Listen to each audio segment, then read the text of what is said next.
You know that feeling you get when you spend even a little time outside? No matter how challenging it is to get out there, spending time in nature is always worth it. I'm your host, Amy Bouchatz, and this is another episode of Humans Outside. Join me as we hear from fascinating outdoor-minded guests and use the Humans Outside 365 challenge of spending time outside every day no matter what to push us outside daily. I've been a journalist for 2 decades, and I love asking questions, but I also love going outside. So why not combine the two? Ready to hear from experts and outdoor lovers who make heading into nature just a part of who they are while we work to do the same? Let's go. What happens when you let yourself say yes to unlikely adventures outside? So much of my life has been spent on unlikely things, and when I look back at them, what I see is the string of connection in the power of yes. Today's guest, Mimi Zieman, has lived a life of adventure. It's part of the narrative woven through her memoir, Tap Dancing on Everest. Raised in 1970s New York City and the daughter of a Holocaust survivor, Mimi navigated her way out of the city and into nature, following her ambition and dreams both professionally by becoming a doctor and personally by finding adventures from Colorado to the mountains of Nepal and Tibet. While still in school to become a doctor, she expertly provided medical support for a small group of climbers who took on the extra challenging east face of Everest, summiting without porters or bottled oxygen, which is an incredible feat. Now, a mother of 3 and a board-certified gynecologist, Mimi's going to talk to us today about what she found through her adventure, the scary parts of saying yes, and why that word is so, so powerful. Mimi, welcome to Humans Outside. Amy, thanks so much for having me. I'm so honored to be on your podcast that celebrates the outdoors and nature. And just so that people know that sometimes everyone makes mistakes, including me, we already did sort of this part of this recording without me pressing record. So, you know what, guys? Sometimes life happens. And since we're all about being transparent here, that's what happened today. But we didn't get that far in. So I get to hear all about your adventures for the first time. So, And I have a second chance at doing a better job answering. okay, so we start our episodes pretending we're with our guests in their favorite outdoor space, like we're hanging out outside somewhere that you love having this conversation. So, if that were the case, where are we with you today? Well, it's easy to know that we would be in the mountains. The mountains are my happy place. The minute I'm in the mountains, my mood switches and I feel more alive and vibrant. So we would be sitting on the side of a hill, looking at the scenery around us, feeling the mountain breeze, smelling the earth, and feeling present as we talk to each other. I love it. I can perfectly imagine us there with you. So, what a wonderful scene to go into this conversation with. You love the mountains, you just said. So, how did you become someone who likes to go outside? How did that become your happy place? I was introduced early as a toddler to the Catskill Mountains where my family went to a bungalow colony growing up. And I think that was a huge contrast from my city life. So I think that was an introduction. And then I went to summer camp every summer for 2 months, and it was definitely my happiest memories of childhood. But I really discovered the mountains again later in my teens when I got to go to Colorado, and that was really eye-opening. Yeah. So, can you tell us about that experience in Colorado and how you found yourself there? Because this power of yes that we're talking about today is certainly related to just being in Colorado. So, how did you end up from growing up in New York City? You know, you did vacations out of the city, but you're in the city. You're not thinking Colorado thoughts probably every day. So, how did you encounter that and end up there? Yeah, I love that you're framing my book as Power of Yes because it is so much that and also listening to instincts. Hmm. And at one point, I called them notions, like strange notions that we should usually just let pass. But somehow I said yes and made them happen. So I was, raised in New York City, totally a city girl, not with a family who's really spent. I mentioned the Catskill summers, but we didn't, we weren't an outdoorsy family, I should say. And then I went to college in Montreal, another Hmm. great, vibrant city. And The dorm was on Mount Royal, by the way, so I did learn how to cross country ski there, and that was wonderful outdoor experience and downhill ski. But I was studying biology and walking down the hall one day, and I saw a poster with mountains on it that said Rocky Mountain Biological Lab, come do field biology, which I had never thought of before. But I did totally admire Jane Goodall, and all of a sudden I thought, "Wow, maybe I could be like Jane Goodall. I love animals. I love, nature. Maybe I could go do this." But, we didn't have financial resources, and I thought that that was impossible, but, they had scholarships and I made it there. And once I was there, my life changed. Because it was the lab is built in from an old mining town. It's all log cabins Mhm. at the time. I think it's much bigger and more developed now, but it was very, very rustic. And it really got a sense of your day revolved around nature. We were doing outdoor scientific activities and we would, have to look at the sky and know when the thunder was coming. And, our free time was hiking and running and exploring the mountains. And yeah, my life changed. I became addicted. Yeah, yeah. You in your book, you describe the sort of the moment you realize that there's no indoor plumbing, and I just love that because it's so relatable. It's that moment where, if you didn't grow up doing this, you're encountering this idea of, like, of what rustic means for the first time, and and it's such a memorable and eye-opening experience, but I'm wondering if there was ever like, a time that you were like, "Oh my gosh, what have I gotten myself into?" Like, just like, "Oh, what am I doing here?" Well, that day, that first orientation for sure, when I realized it's all outhouses and, all of a sudden we were at high altitude Mhm. and, having some symptoms. I mean, it was 8,500 feet, not the highest, but definitely could feel it. And I thought, what's this high altitude? I never had to think about that before.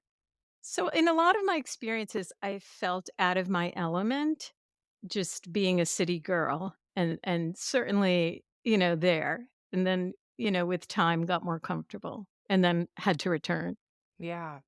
I love that what you just said about feeling out of your element because I think the elements stretch for us, like to let us into that. And I mean, there's always going to be like a challenge you have to rise to outside. There's always going to be something that's a little bit harder than what you were hoping. Very rarely, for example, does the weather work out perfectly. There's always going to be small discomforts. But even when you're out of your element, if you're willing to open yourself to those experiences, you can stretch into them and give yourself, grace to do that. Like, we're not climbing to the top of Everest, speaking of literally on the first day, but like we're acclimatizing. We're getting higher. We're feeling the elevation and we're giving ourselves time to stretch to that. And that can be literal as it was, in the elevation of Colorado or, just an example, like, just words for how we describe Yeah. that experience. And you learn so much Mhm. as you stretch and adapt. Like I've heard you talk about on your podcast, winter wear, that makes all the difference. And I learned that even in living in Montreal. It's a very cold city and, having the right boots, the right coat made all the difference. And being in Colorado, learning, oh, how do you notice where you are on a trail so you'll know the way back? That's a real skill.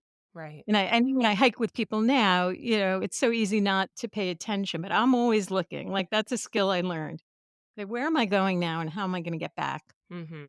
And just practical things like that. Yeah. Yeah, and, I mean, you mentioned learning to cross country ski, like, you didn't have to do that. I'm assuming nobody made you, and plenty of people live on a cross country ski course and don't learn to cross country ski, right? Yeah. Like, it's Well, it's true. I never even thought about living on Mount Royal that first year of college. The dorms are up on the mountain, which is a little mountain in the middle of Montreal, which it's named for Montreal, Mount Royal. And yeah, I that was so cool to wake up on a Sunday morning and go on the mountain and cross country ski. And downhill skiing there was so freezing. I could get my friends to go with me about once and then they gave up. And I continue to go along because yeah, that's what I love. yeah. Going to Colorado gave you the idea to trek through Nepal solo, which is all of this kind of leads to Everest eventually, but that's a pretty bold move going to Nepal by yourself. I'm wondering what pushback you got from that over at home over that Yeah, decision.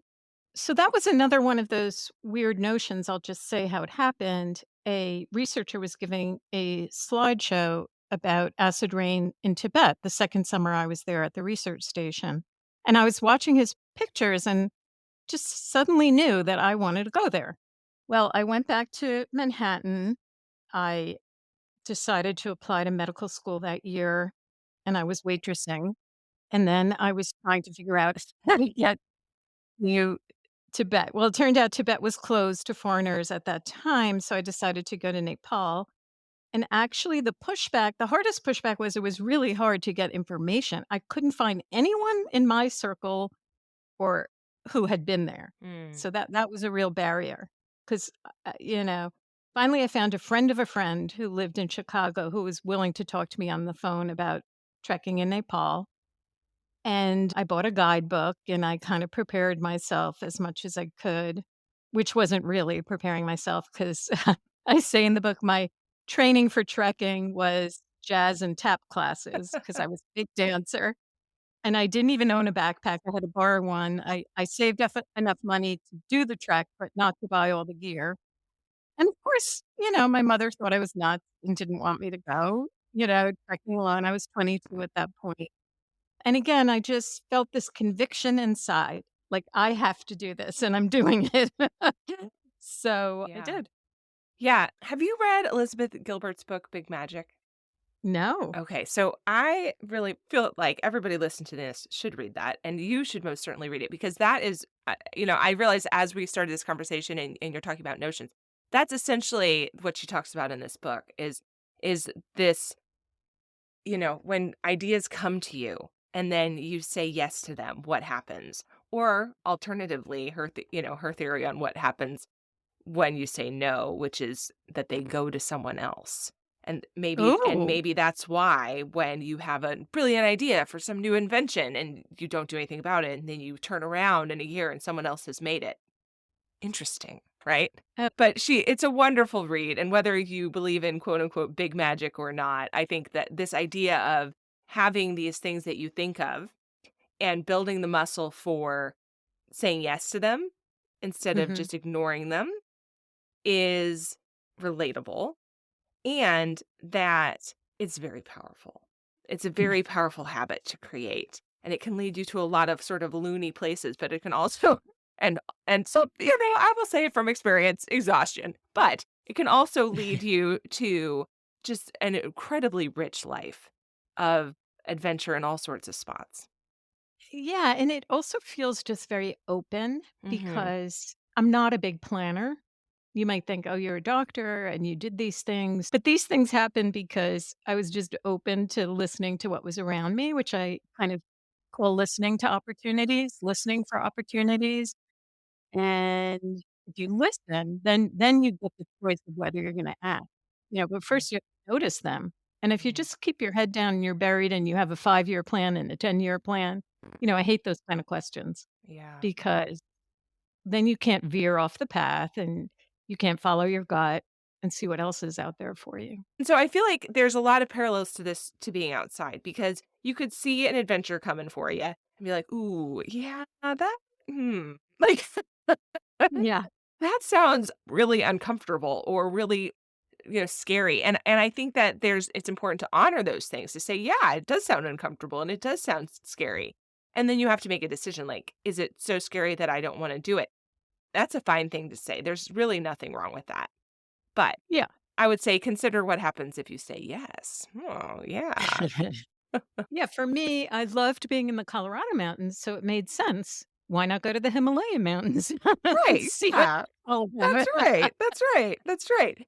And people you met there led to becoming a part of the Everest expedition. So it's like this string of not coincidences.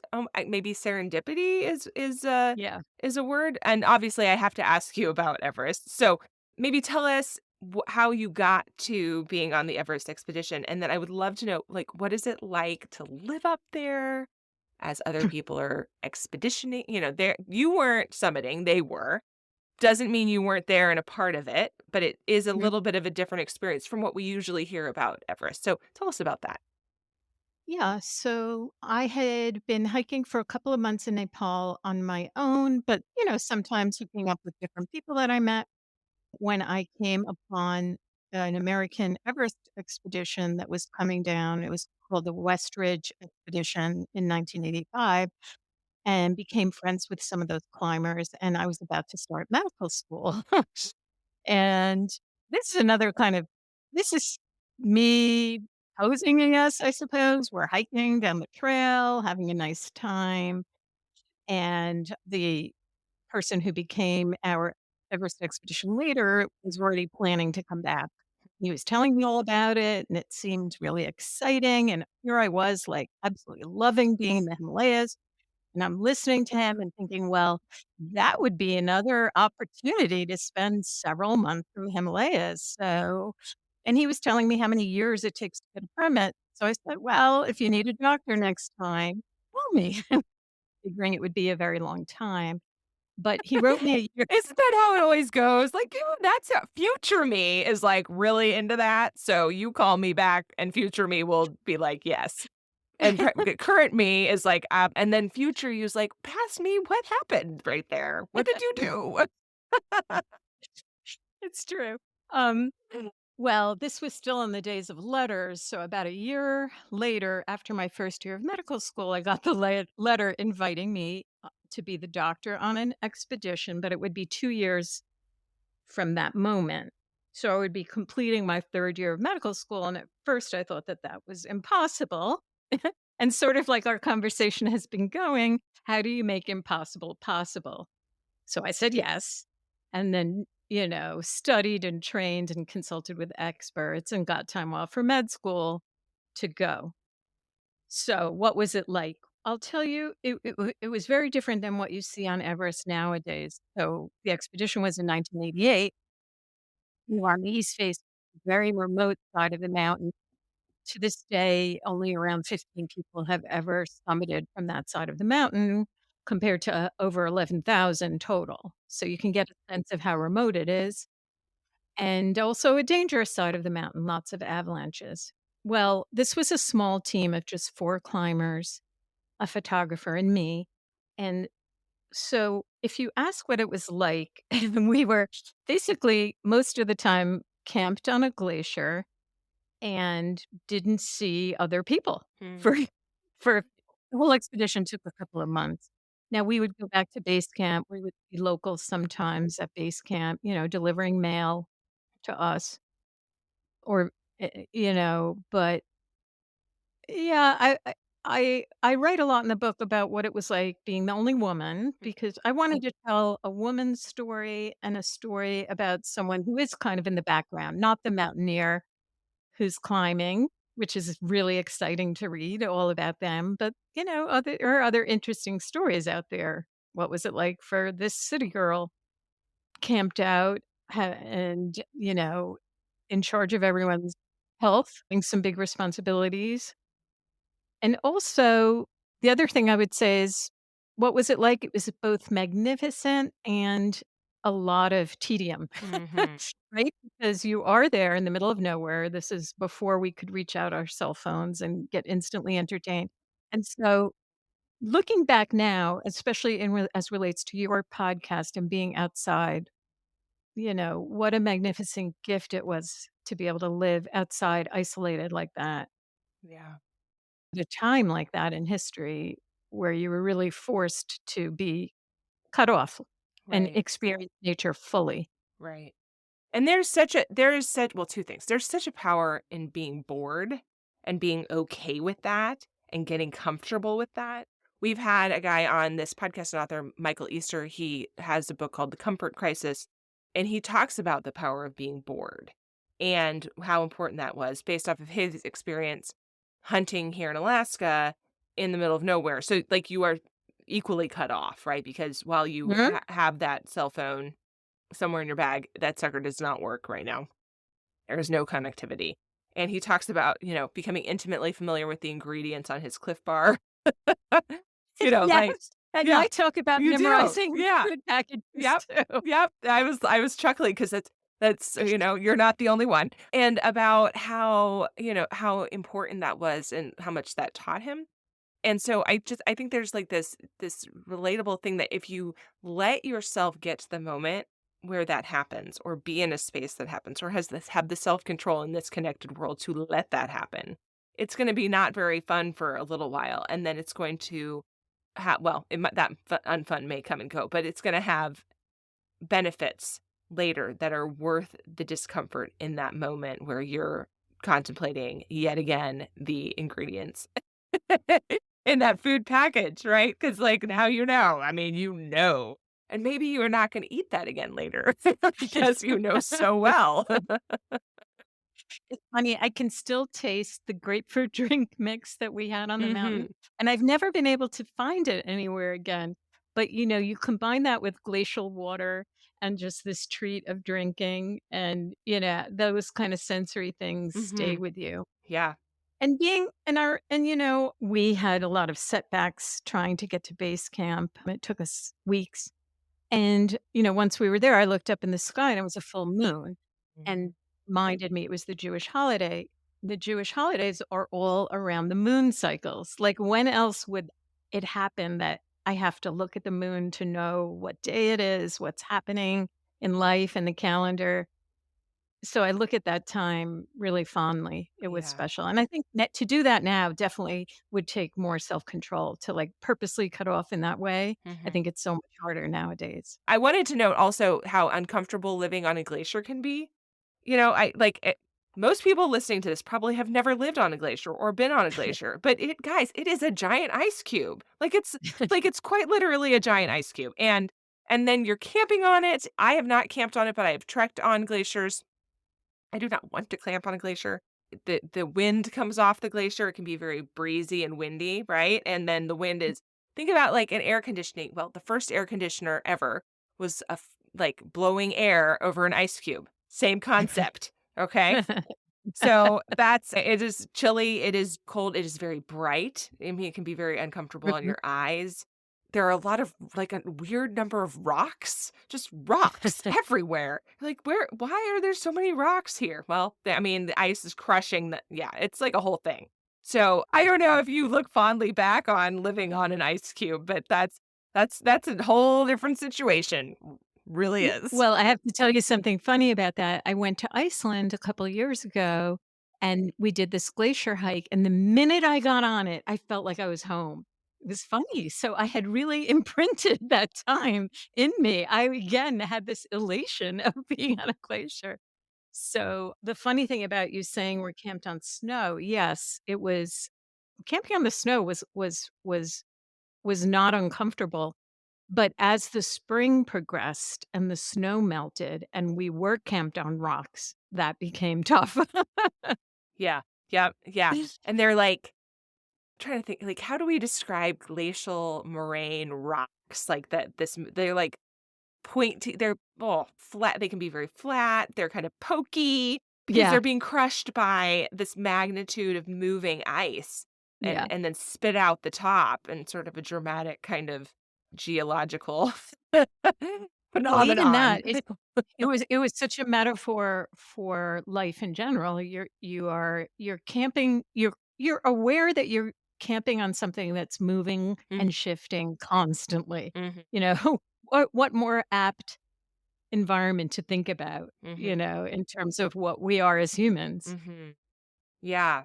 So, okay, so you also face treating people with very severe injuries, like lifelong sort of could be lifelong injuries in a very austere environment, cold weather injuries as the climbers came off Everest with frostbite. So, can you talk about that? What was that like? And I'm wondering if you ever felt afraid while doing that. Oh, yes. I felt afraid just signing up for the responsibility of Mhm. taking care of people so early in my medical training. I had to really get through a lot to even be there, but then I had prepared a lot. When the climbers came down with frostbite, it was after we didn't think really they were alive anymore, so it was a shock, and it was middle of the night, and we had to leap into action, and I would say I was very afraid for their well-being and just kind of working on motor, on this is, I this is what I'm supposed to do. I have to do this, this, and this, and this. And it was about a 24 hours before I could even stop to think, did I do everything right? What's going to happen to them? And then it continued for several weeks. So I was definitely worried for their health. I write in the book, I had read Maurice Herzog's Annapurna as a young person, and that story just haunted me because in that story, the expedition doctor had to do amputations on the way out from the mountain. Now, that was in around 1950. I'm not sure of the exact year. And so I was just worried for them, Yeah. did the best that I could. And then after not seeing anyone for months, we had this unexpected visit of trekkers that included some surgeons, and then they were able to reassure me that I had done everything correctly. Yeah. So Yeah. There's I mean, you're in a position where you have a lot of responsibility, as as you just said. There's bravery to saying yes and things to things in life, whether it leads you to having that, moment of super big responsibility or just putting yourself in a situation that feels uncomfortable. So I'm wondering, how do you overcome voices inside your head that tell you it might be too much? Like, how do you say, like, "Oh, the fact that I have not finished medical school, not a big deal. I can do this." How do you get to that? yeah, so I don't always overcome them. I'd like to say that, but when I have, it's really because I'm being driven internally. Mhm. Like in this particular instance, I was driven to go there, but I really, really battled with those voices, which I write about in the book Mhm. quite a bit. And the reason I write about it is because I think that's common. I think that we have fears Yeah. and that we don't want to go forward. As you said, that's fine. But if we do want to, there are ways to deal with fears and still go forward. If it's a passion of yours or a drive of yours, if it's something that means that much to you. In this instance, and every time that whether it was, going to Nepal to trek alone or going on the expedition, it was almost like a soul calling, and I had to do it and I had to work through it, but none of that was easy. But I think that many people can relate to that. I love that because I think that that's a muscle that we build, that to get to the moment where you're finding yourself doing something big and scary. Yeah. I just it seems like such a on-ramp to a bigger Mhm. life. Yeah, and I mean, I can literally feel it in my body when I have that feeling, like, in my gut. My gut is pulling me towards something. Yeah. And, yeah, I haven't thought about it that way in terms of flexing a muscle, but I think that's true. Yeah. Another side effect of saying yes to things is that it forces you to take up space in the world. When so many I think many of us would prefer just to kind of stay in our lane. You hear people say that, but Mhm. boom, there you are in the thick of it. So, why does spending time exploring major places teach you to take up space instead? What's the thread there? Oh, I love that. Because when you're on your own exploring, you have only yourself to rely on. You become important all of a sudden, It's just you. You're the driver, you're the decision maker. You're taking up space naturally because you're in charge, I think.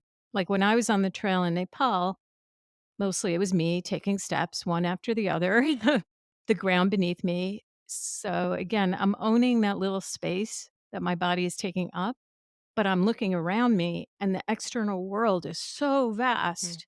So it feels like I could expand and fill up that space. mhm, And that was revelatory for me because I think as a child, I did feel very small. My comfortable space was kind of hiding and shrinking and not making noise. There was enough noise in my family.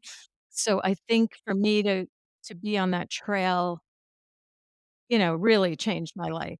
Yeah. And I think, when you say yes in that kind of way to things outside your comfort zone, it also just gives you a new sense of self, right?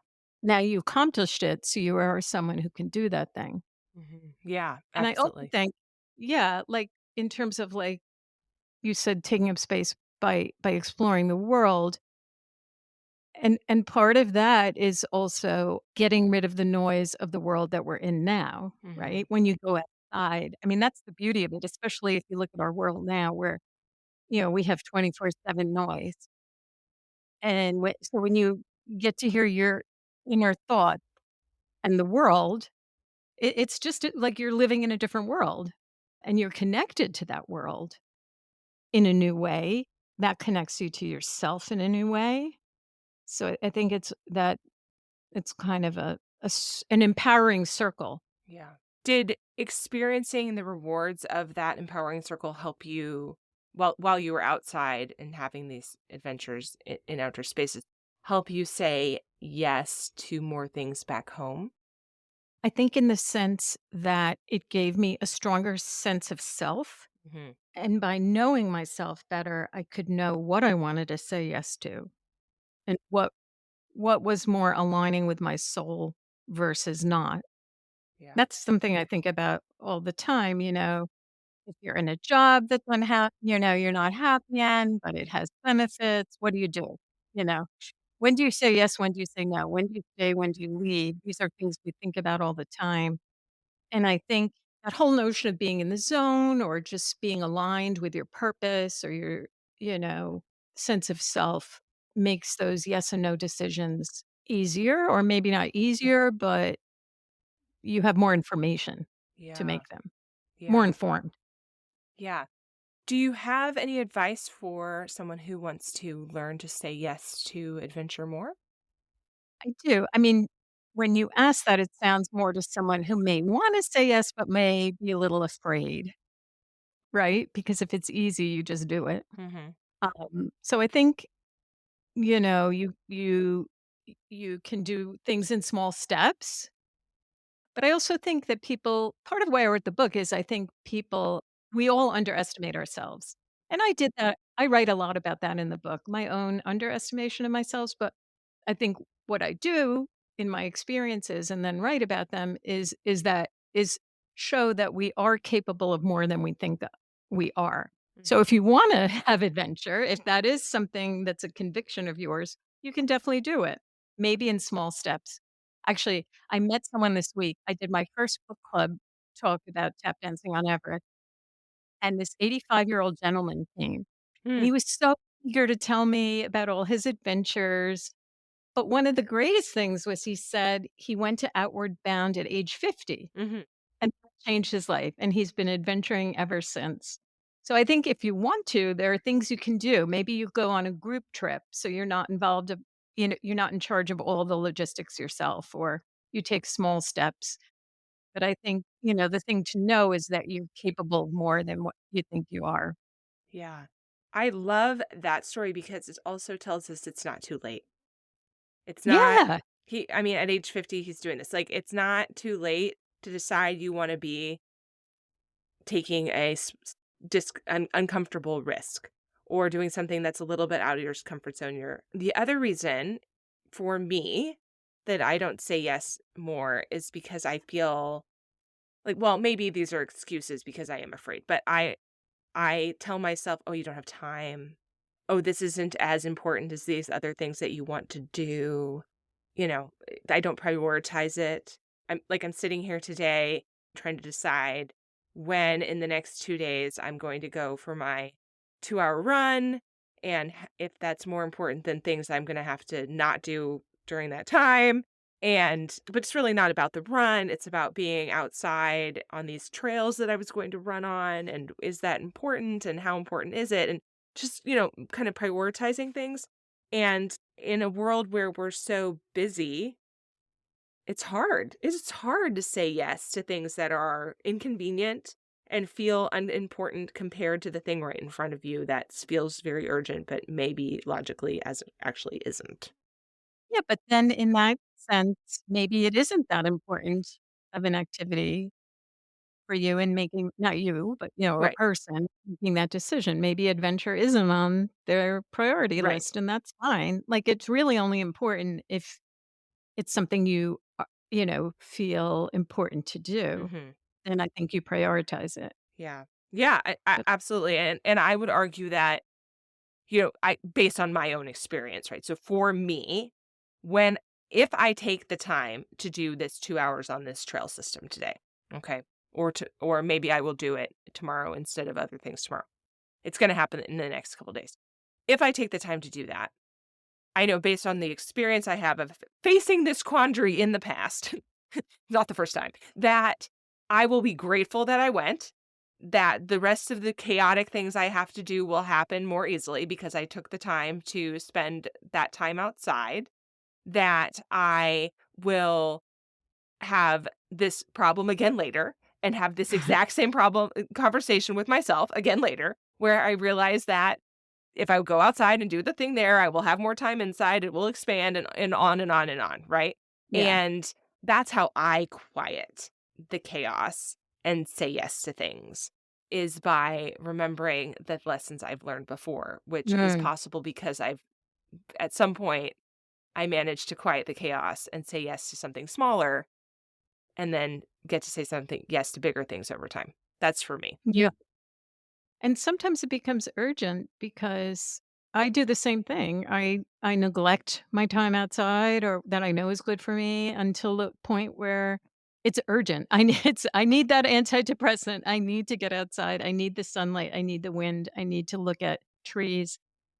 And yeah, that's not healthy. It should be more of a priority all the time. But we're all learning and doing the best we can. Yeah. Yeah. And conversations like this at least help me. I think sometimes making this podcast is very selfish because I get to talk to people like you and learn these things over and over again. And I hope other people who are listening to this feel the same way. Maybe we close our episodes by asking our guests to describe a favorite outdoor moment. It's one of these moments, maybe you close your eyes and you're there. You've described a lot of time outdoors that has meant something to you today, but I'm wondering if there's an outdoor moment that is something you can describe for us and take us there with you. Yeah, and it's different than what you would expect, I would expect, because I had to really think about this. And, of course, I've talked about what the mountains mean to me, but then I thought about what my family means to me. And I have this lovely memory when my oldest child was 5, my middle daughter was 3, and I was pregnant.